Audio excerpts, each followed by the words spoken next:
Bonjour, merci à tous d'être présents. Donc aujourd'hui, on voulait vous parler de zéro déchet, de performance.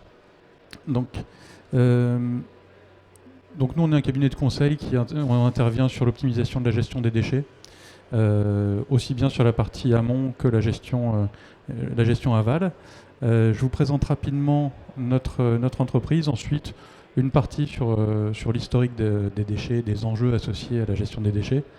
Et puis ensuite, comment on optimise la gestion des déchets, et puis une petite étude de cas sur un de nos clients. Voilà, donc on existe depuis 2007. On intervient exclusivement sur l'optimisation de la gestion des déchets. Et donc on fait du conseil opérationnel. Donc on va auditer des sites, proposer des recommandations, gérer les négociations avec les filières et les prestataires. Regarder aussi également comment on peut intervenir en amont sur le fait de limiter ce qui va générer du déchet ultime dans le process. On a également des outils de pilotage, donc là des outils de gestion des demandes de collecte qui permettent à nos clients donc, de faire leurs demandes d'enlèvement, de suivre l'ensemble de leur flux, de gérer leur registre des déchets. Et enfin, on travaille également pour certains clients en externalisation, où là on devient leur unique interlocuteur déchets. Voilà. Donc rapidement, en termes de clientèle, on a beaucoup de clients industriels comme des gens comme Lactalis, Mondelez ou Nestlé ou autres. Beaucoup de clients dans la distribution spécialisée, donc des buts, des boulangers, etc. Alors les clients que j'affiche ici, c'est les clients sur lesquels on a travaillé à quelques exceptions près sur l'intégralité des sites, donc tous les Maisons du Monde, Conforama, But, Nestlé ou autres. Et puis également donc, des clients dans la logistique qui ont des problématiques plutôt de déchets d'emballage. Voilà, donc ça c'était rapidement sur la partie HSE. Maintenant, la gestion des déchets, qu'en dire ? Aujourd'hui, tout le monde s'accorde à dire qu'en fait l'entreprise de demain sera celle qui va avoir intégré la transition numérique, mis des moyens pour collecter, traiter des données, digitaliser ses process, connecter sa chaîne de valeur, etc. Mis en place des technologies innovantes telles que la blockchain, l'intelligence artificielle. Et au même titre, et sur le même plan, on estime que l'entreprise de demain sera celle qui aura pu intégrer à sa stratégie la problématique de la ressource. La ressource, donc, c'est un enjeu majeur du siècle que nous entamons. On consomme en ce moment, on dit 1,8 planètes par an par rapport à ce que la Terre peut régénérer. Et que d'ici 2050, on sera plutôt à x2 ou x3, selon les scénarios. Donc la ressource sera plus rare, elle sera plus chère, plus disputée, et donc ceux qui n'auront pas mis en place une stratégie sur la ressource n'auront pas pu réduire leur dépendance et changer de modèle, et qui seront sans doute assez vite dépassés. Voilà. Donc, et là, je ne parle même pas de dégradation de l'environnement, la pollution, air, eau, sol, etc., les risques de santé, les réfugiés climatiques, les famines, etc. Là, on parle vraiment juste de ressources. Donc le déchet, c'est une ressource, donc c'est important d'en parler. D'ailleurs, le déchet, c'est un concept assez récent, finalement, qui est lié à plusieurs facteurs. Donc le facteur démographique. Donc il a fallu, on dit, 40 000 ans pour atteindre le premier milliard d'habitants vers 1825. Puis seulement 200 ans pour multiplier ce chiffre par 8. Et on sera à 9 milliards en 2050. Donc voilà, donc c'est un facteur important. Il y a le facteur également, il y a également le facteur économique. Donc le facteur économique, c'est le modèle de notre société qui est basé sur la croissance, la production, la consommation de masse, avec un principe qui est de dire plus de production égale baisse des prix, égale plus de consommation, égale plein emploi, etc. Voilà, et donc ça entraîne la consommation de masse, et puis ça a créé aussi le concept d'obsolescence programmée, bien sûr. Voilà, un troisième facteur va être le facteur industriel et la parachimie. Donc jusqu'au XVIIIe siècle, finalement, les déchets, c'était majoritairement des chutes de matières premières, de la pierre, de la poterie, du verre, du fer, etc., et des boues. Et en fait, l'apparition des produits dérivés du pétrole et de l'usage unique démultiplie les volumes de déchets et change leur caractère. Donc ces déchets deviennent non réutilisables, non recyclables. Voilà, donc au milieu du siècle dernier, on dit qu'on produisait à peu près 2 millions de tonnes de plastique. Aujourd'hui, on en produit plus de 400 millions, donc c'est énorme.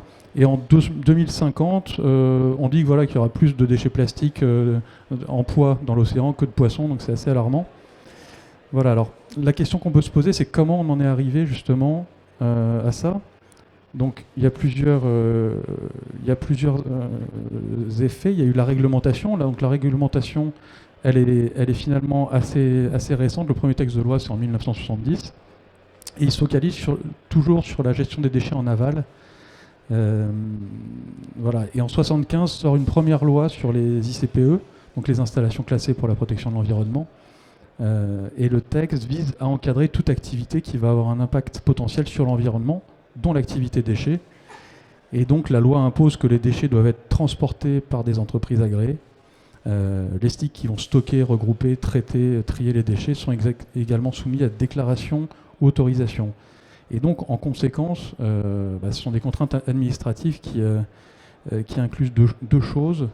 La déresponsabilisation des entreprises. Donc les entreprises sont déresponsabilisées puisqu'elles vont finalement confier leurs déchets en dehors de leurs murs à des prestataires qui vont les traiter, puisqu'elles-mêmes n'ont plus le droit de les traiter dans leurs murs. Et donc ça va aussi introduire le concept d'industrialisation du marché des déchets à partir des années 80. Voilà. En 92 apparaît la notion de déchet ultime. Donc le déchet ultime, c'est et donc on commence à dire que toute entreprise qui va produire plus d'1 mètre cube en gros par semaine de déchets doit les envoyer en filière de recyclage ou les confier en mélange à un prestataire agréé, donc toujours en fait cette gestion aval. Voilà, en 2015, donc on a maintenant la loi pour la croissance verte qui commence à parler d'amont et d'économie circulaire, dont est aussi extrait le décret 5 flux dont vous avez peut-être entendu parler, donc l'obligation de séparer le papier, le verre, le bois, les métaux, les plastiques. Donc bientôt le décret également 7 flux, donc avec les fractions minérales, le plâtre et les textiles dans la foulée. Et en fait, pour beaucoup d'entreprises, ça va surtout se traduire par le remplacement d'une benne unique par 5 bennes plus petites. Donc ça va vouloir dire plus de multiplication de contenants, des collectes, et finalement pas plus de travail sur les volumes produits. Voilà, donc aujourd'hui, le secteur des déchets, donc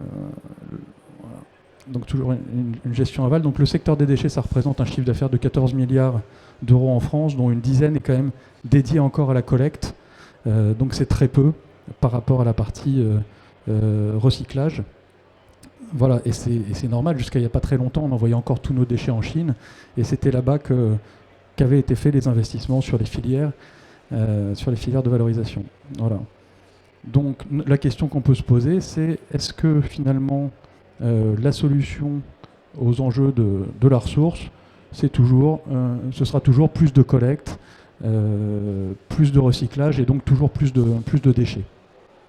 Il faut savoir que le déchet, en fait, c'est une non-qualité, c'est une ressource qui a été mal utilisée, et donc la raréfaction des ressources, que ce soit celle des énergies ou des matériaux, impose de revoir le modèle et de réfléchir en fait à un nouveau paradigme où la ressource doit être préservée.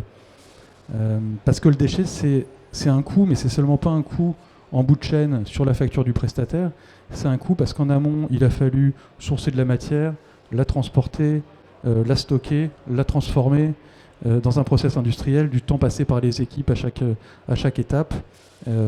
Or, une entreprise qui gaspille ne peut pas être, sur le moyen terme, une entreprise qui reste concurrentielle. Il y a aussi le déchet, c'est aussi une dépendance, c'est-à-dire qu'en amont, l'entreprise a pu choisir sur ses produits classiques de répartir le risque d'approvisionnement sur ses achats. Par contre, sur la partie aval, c'est rarement le cas, et on a été assez coincé au moment où la Chine justement a fermé ses frontières, où tout d'un coup tout le plastique devait être brûlé parce que finalement on n'avait pas d'autres solutions pour ça. Voilà. Alors c'est toujours aussi évidemment un risque d'image, puisque de plus en plus les entreprises sont regardées aussi bien par les consommateurs que par leurs assureurs, que par leurs actionnaires, etc. Donc c'est important d'intervenir dessus. Alors, quand on parle d'optimiser la gestion déchets, on parle souvent de zéro déchet. Alors le zéro déchet, Qu'est-ce que c'est? Très souvent, on entend oui, nous, on valorise 100% de nos déchets, et finalement, en fait, c'est 100% des déchets. Une partie va être un peu valorisée en valorisation matière, mais une grosse partie peut être incinérée. Et donc ça, c'est pas forcément le Graal d'incinérer ces déchets, puisque une usine de traitement de déchets, elle est surtout là pour éliminer les déchets et non produire de l'énergie, donc ça produit pas forcément beaucoup d'énergie. L'incinération, ça pollue évidemment. Et puis l'incinération elle-même demande de l'énergie. Souvent, on est obligé de rajouter de la matière dans les déchets qu'on veut brûler, puisque finalement, les déchets d'emballage sont de plus en plus valorisés. Donc on rajoute des matières pour pouvoir brûler nos déchets. Voilà. Et en fait, on sait qu'on commence à devenir performant quand vous regardez par rapport à cette flèche-là. Quand on atteint non pas la mise en décharge, ni la récupération d'énergie, ni le recyclage, mais qu'on arrive à réemployer la matière, récupérer, réutiliser, et bien sûr, idéalement, réduire à la source, ce qui génère du déchet ultime. Voilà. Alors, nous, on se rend compte chez nos clients que le poste des déchets est rarement optimisé parce qu'il va demander des expertises multiples. Pour pouvoir être optimisé, il va demander des expertises en achat, au niveau central d'achat, pour bien connaître le mode de fonctionnement des prestataires, mais également au niveau métier ou local, puisque deux sites qui vont avoir des déchets à peu près équivalents ne vont pas forcément avoir les mêmes solutions techniques. Et puis des compétences déchets qui sont rarement présentes dans les entreprises. Donc ça demande une démarche assez globale qui doit intégrer les spécificités de chaque site pour être capable d'avoir les bons process. Et puis finalement, souvent, ce sont les prestataires déchets qui vont conseiller sur les organisations à mettre en place.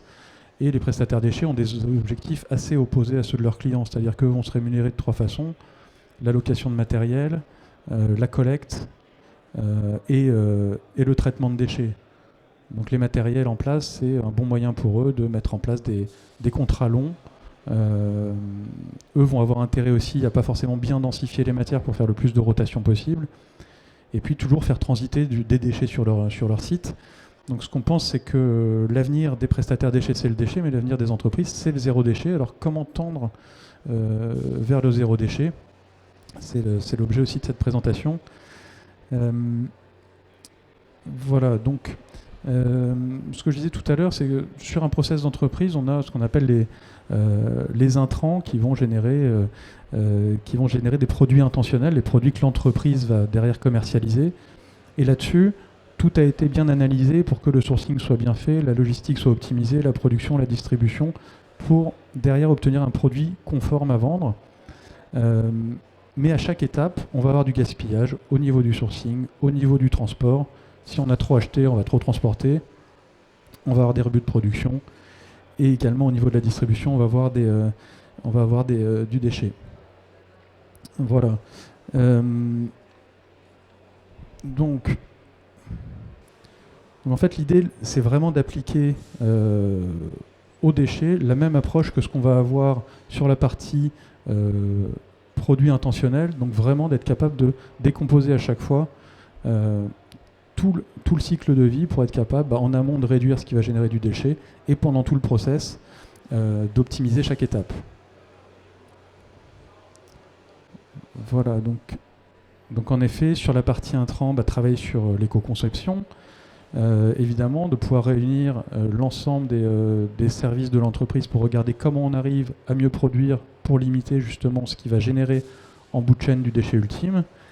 Et ensuite, sur tout le process, avoir à chaque étape une possibilité de récupérer les chutes de production, de ne pas les avoir en mélange, d'être capable de trouver des filières de réutilisation ou de valorisation.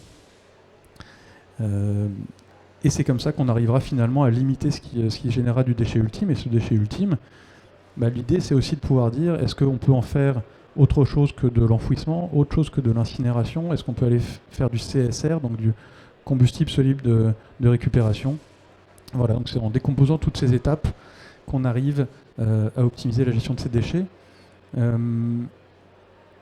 Donc ce que je vous disais, un peu de la redite, mais des leviers organisationnels, donc comment on limite ce qui génère du déchet, comment on organise la séparation matière, quel levier technique on a justement pour réduire les rotations, les tonnages, et puis quel levier achat on a aussi vis-à-vis des prestataires, des filières de valorisation, comment on gagne en indépendance sur ce sujet-là. Voilà. Enfin, donc, ouais, la maîtrise des déchets, qu'est-ce que ça va permettre de faire? Tout d'abord, ça va permettre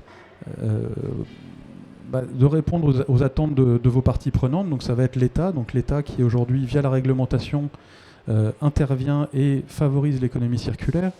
Donc mettre en place des subventions pour des projets d'économie circulaire, mais aussi en place des taxes pour décourager tout ce qui va être pratique non vertueuse.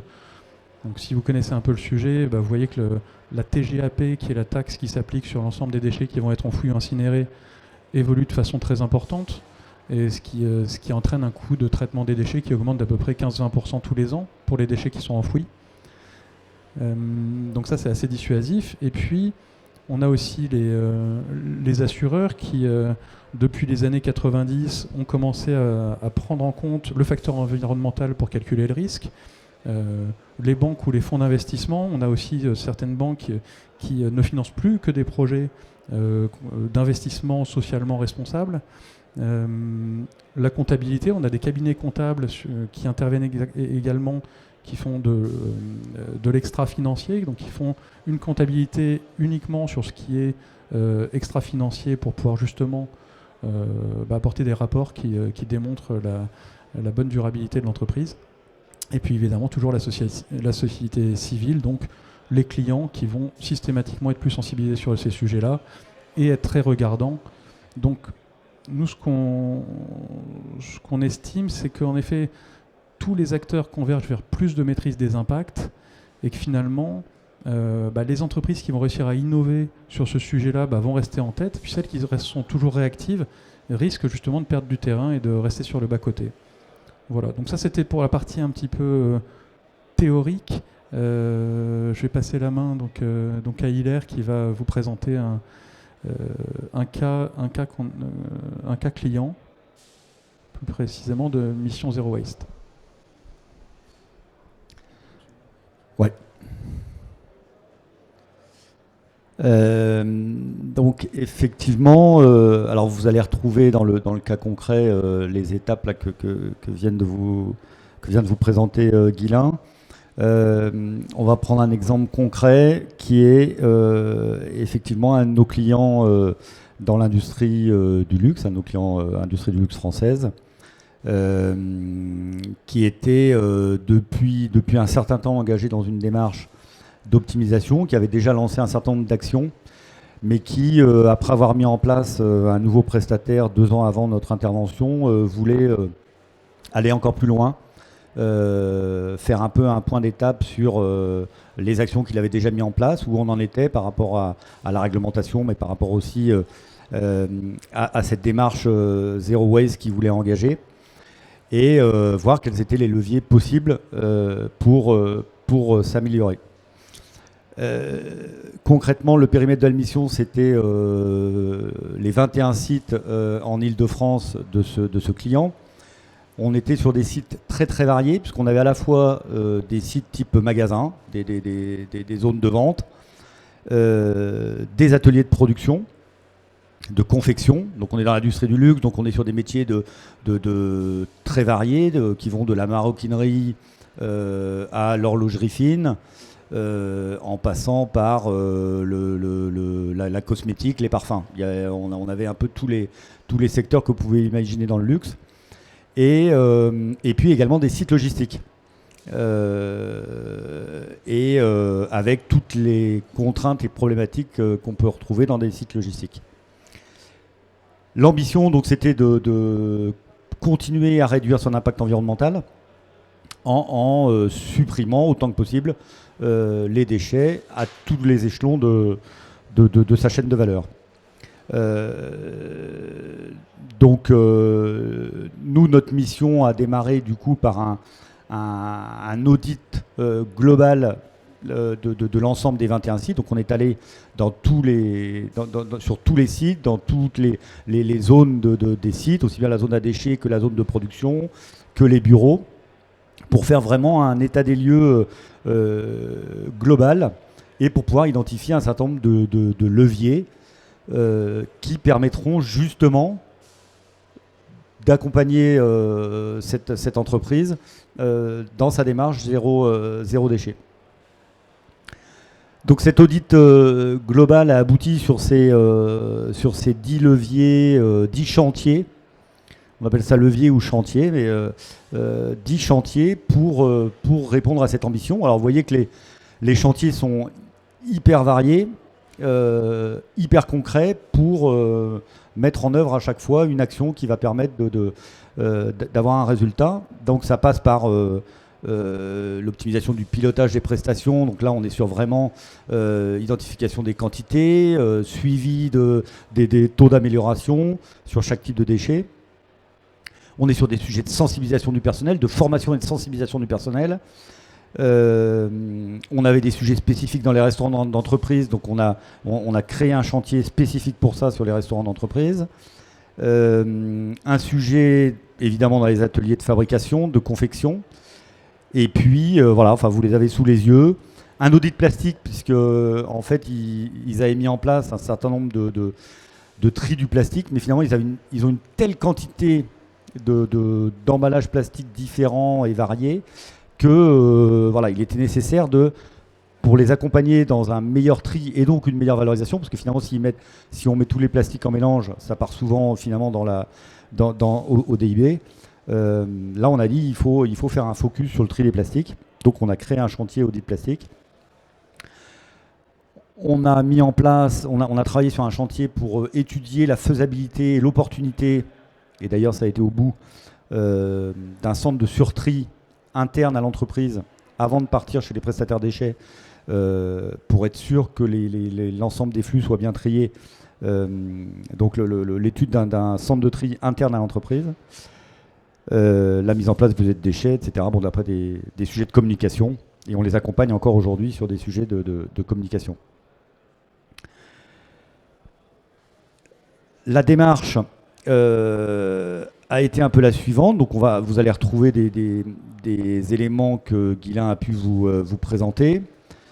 Donc la base, c'est de partir vraiment d'une analyse précise du gisement. Si on veut aller vers le zéro waste, il faut savoir ce qu'on produit, ce qui est produit, ce qui est jeté à tous les niveaux de l'entreprise, aussi bien dans un bureau que dans un atelier, que dans la zone logistique de livraison des colis. Donc une analyse précise du gisement. Et alors c'est là où on a intégré l'audit plastique. Donc on a fait des caractérisations de déchets dans les différents locaux à déchets. On a fait cet audit plastique où on a identifié une vingtaine de plastiques différents qu'il fallait proposer aux prestataires de valoriser, ou alors d'envoyer vers le centre de surtri, on le verra tout à l'heure. Évidemment, ça nous a permis d'identifier des actions sur les achats pour limiter justement cette variabilité de typologie de plastique et limiter la production de déchets à la source. On en vient justement au tri à la source, parce que pour une meilleure valorisation ou une suppression du déchet, il est nécessaire de le trier à la source dès son origine. Une fois qu'il est massifié, jeté dans une poubelle, c'est plus compliqué ou dans un contenant, c'est plus compliqué de le trier. Donc mettre en place des consignes de tri strictes à la source, dans des contenants adaptés, réfléchi et raisonné par chaque typologie d'endroit. Soit on est dans des zones de bureaux, et donc on a mis en place des systèmes de points de collecte, de points de tri dans les zones de circulation du personnel. C'est des points de tri qui sont différents, calibrés de manière différente que si on est dans un atelier logistique par exemple, ou dans un atelier de fabrication.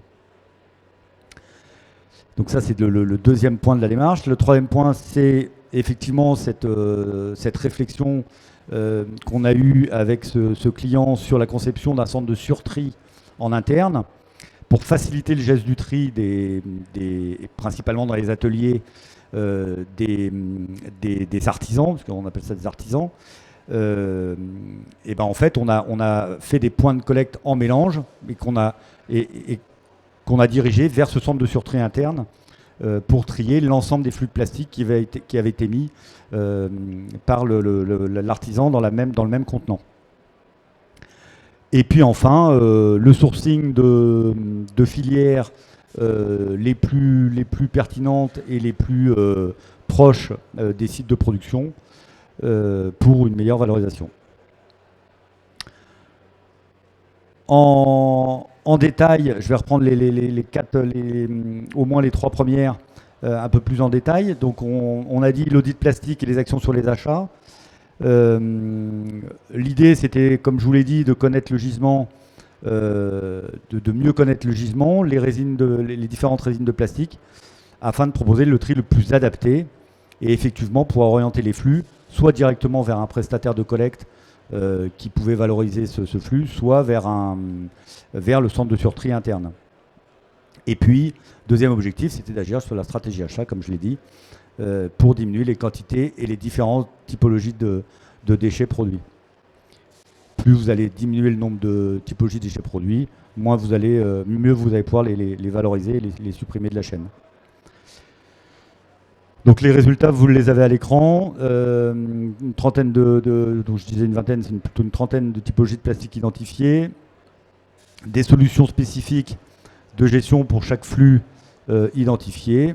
Et des propositions concrètes pour supprimer avec la direction des achats certaines typologies de déchets. Et on pense à des substituts au calage en différentes matières, avec de la réutilisation en interne, avec de la réutilisation entre différents ateliers. Voilà, parce qu'en plus ils ont de la logistique interne et du coup des éléments de calage qui n'étaient pas réutilisés en interne, on a mis en place toute une organisation pour qu'ils puissent être soit supprimés en amont en actionnant sur les achats, soit être réutilisés en interne. Focus sur le deuxième point, donc c'est le tri à la source des déchets avec la mise en place de consignes et de contenants adaptés, je le disais tout à l'heure, compréhensible pour chacun et adapté pour chacun. On est toujours confronté dans les entreprises à voilà, c'est le réflexe qu'on a tous de refus du changement. Donc il faut accompagner tout ça par une bonne sensibilisation, par des contenants qui sont adaptés aux gestes de tri. Et c'est comme ça qu'on arrive à mieux valoriser les déchets. Et encore une fois, les résultats, c'était des collecteurs spécifiques à chaque flux de déchets et à chaque espace. Et avec une signalétique effectivement identifiée. Et alors on a même travaillé pour optimiser les aires à déchets. Donc sur les différents sites, on avait des grandes zones à déchets. Et en fait, quand vous avez dans cette zone à la fois des collaborateurs qui viennent apporter leurs déchets en direct, plus des agents de ménage, plus, etc., vous avez une zone à déchets qui a ni queue ni tête. Et du coup, finalement, tous les contenants partent au DIB, alors qu'il y a toute une partie des contenants qui auraient pu être valorisés si cette zone à déchets était correctement structurée. Donc on les a accompagnés pour, c'est le petit plan que vous voyez en bas, sur différents sites, pour grillager la zone à déchets, avoir des emplacements identifiés et sécurisés pour certains déchets. Voilà, et encore une fois, ça concourt à une meilleure valorisation, voire réutilisation des déchets quand une partie de ces flux sont envoyés en interne sur d'autres sites pour être réutilisés. Je pense particulièrement au système de calage pour les sites logistiques. La conception d'un centre de tri in situ, donc là vous ne voyez pas forcément sur le plan, mais on vous l'a mis, c'est le plan général du centre de tri qu'on leur a conçu. Dans un bout d'atelier, vous repérez sur la gauche les quais de la zone logistique. Sur la partie droite, en hachuré, en fait, c'est des rayonnages sur lesquels on ne pouvait pas avoir accès. Mais dans toute la zone centrale là, qui n'était pas utilisée, on a pu installer un mini centre de surtri interne. Alors, ce n'est pas un centre de tri comme vous pouvez les connaître chez les prestataires de déchets, mais ça a permis en fait, on massifie ici tout un tas de flux, comme je vous l'ai dit tout à l'heure, que les artisans n'ont pas trié parce qu'il aurait fallu 15 poubelles dans l'atelier. On n'en a mis qu'une. c'est ramené ici, et ici c'est surtrié par des agents. Donc vous avez en bleu, on a réussi à mettre sur ce site un broyeur à textile qui permet ensuite et on a mis en plus donc, un broyeur à textile, 3 presses à balles. Donc le broyeur à textile broie les textiles et on le met en balle sur une des 3 presses. On a une presse à carton, on a une presse à plastique. Un certain nombre de zones pour stocker les contenants avant tri et après tri. Pour pouvoir, après là c'est de la logistique de contenants. Et puis des zones de stockage des balles avant évacuation vers les repreneurs, vers les recycleurs.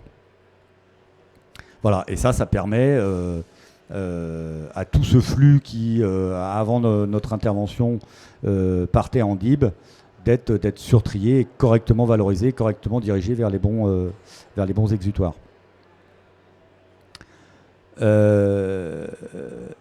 J'en arrive aux principaux résultats sur ce cas, sur cet exemple. Pour le client, donc du coup une meilleure connaissance de ces flux de déchets. Malgré tout ce qu'ils avaient fait en amont, finalement ça restait opaque. Ils avaient un seul prestataire de déchets qui leur collectait tout.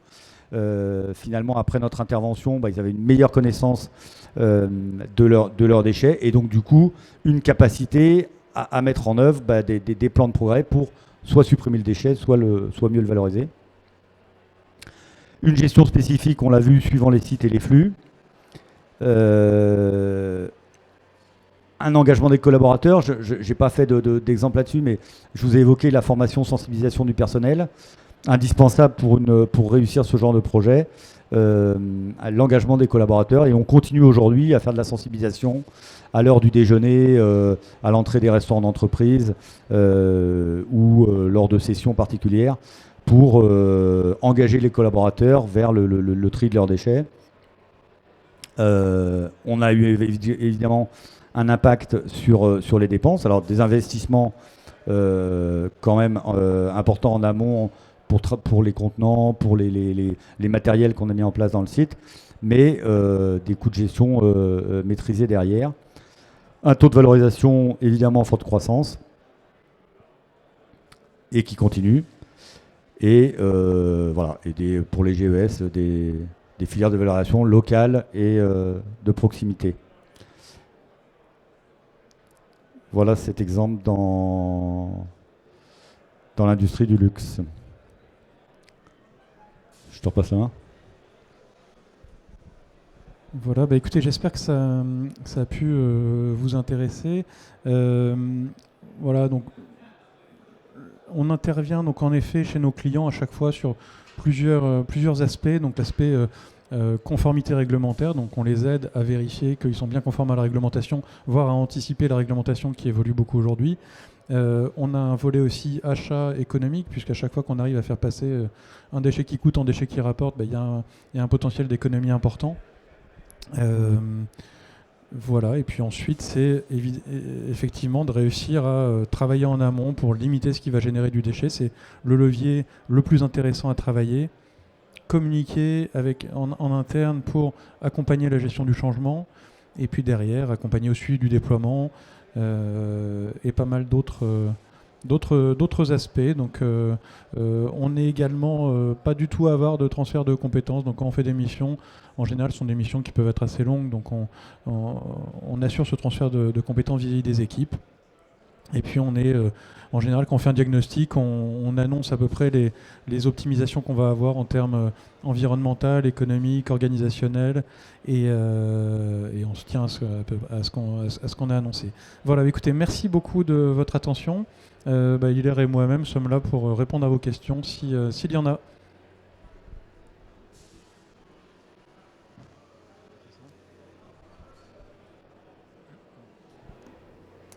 Oui, bonjour. Donc, merci pour cette présentation.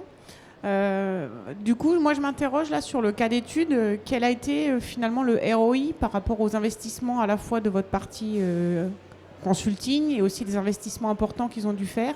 Est-ce qu'aujourd'hui, on a un ROI chiffrable et quelle a été la durée d'implémentation de tout ce que vous avez mis en place? Alors, en général, on est sur des retours sur investissement qui sont inférieurs à 2 ans dans le cadre de nos missions.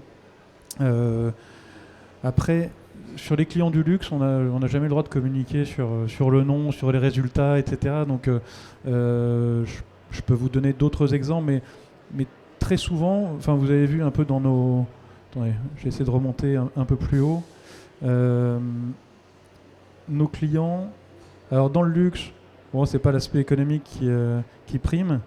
En revanche, quand on est sur nos clients, alors, marche plus. Bon, tant pis. Quand on est sur nos clients, des clients plus distribution, type But, Conforama, Boulanger ou autres, là, nos interlocuteurs sont avant tout les directions achats qui demandent avant tout une réduction des coûts. Et ce qu'on leur apporte en plus, c'est tout ce volet optimisation environnementale.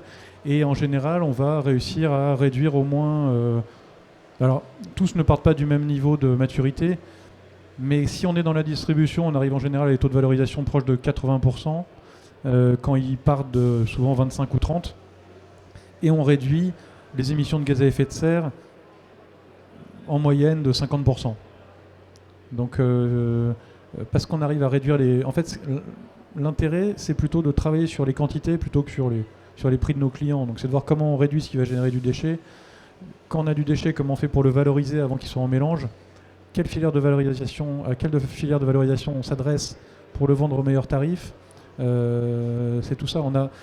On avait des clients qui étaient très bons. C'était Loïc Raison. Vous devez peut-être connaître Loïc Raison, le cidre. Donc eux valorisaient déjà l'ensemble de leur mare de pommes et le revendaient à Cargill qui derrière faisait de l'extraction de pectine, ce genre de choses. Maintenant on a vu qu'il restait des pépins de pommes dans ce marc et que si on arrivait à l'isoler, on pouvait éventuellement en faire de l'huile pour derrière faire des crèmes cosmétiques ou des choses comme ça.